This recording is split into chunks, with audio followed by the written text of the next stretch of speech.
nakita mo ba yung file sa desk ko? Chinek ko na lahat ng area ng cubicle mo, Attorney Lynette. Pero wala talaga dun yung counter affidavit. Kanina tinignan ko rin sa kotse eh. Hindi naman nalaglag dun eh.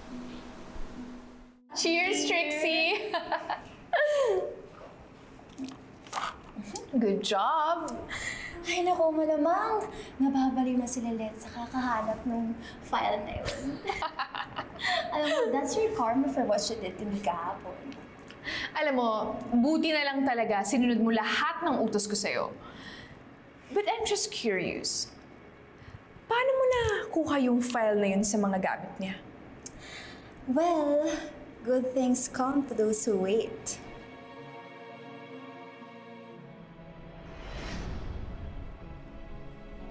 Attorney Lynette, pinatatawag ka ni Attorney Patrick. May pahabol doon na bilhin siya sa'yo. Sige po.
Gagawin natin?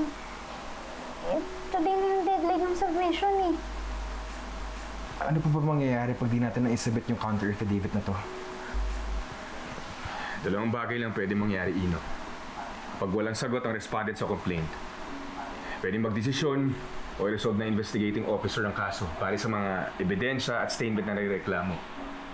Or, pwedeng sapat na lahat para maisampa o kulang at i-dismiss niya lang. Sana talaga ma-dismiss na lang ang complaint na to. Kasi nga diba, if mawala ng project si Jonah Castillo because of her tarnished image dahil sa trial by publicity, then PMMA will lose money. And we absolutely do not want that to happen kasi mababalikan tayo. Sana nga, Ino. Pero hindi naman ibig sabihin na pag na-dismiss sa piskalya yung kaso, hindi na mapafailan ulit ng complaint. Tama yung sinabi ni Kurt. Pero sa nangyayari ngayon, parang nawalan ng pagkakataon yung kliyente natin na ipagtanggol yung sarili niya. Na baka dumiretso sa korte, imbis na napigilan sana natin. Kung makakalabas sa publiko, mas delikado. Alam mo yan. Alam mo kung gaano kahirap yung trial by publicity.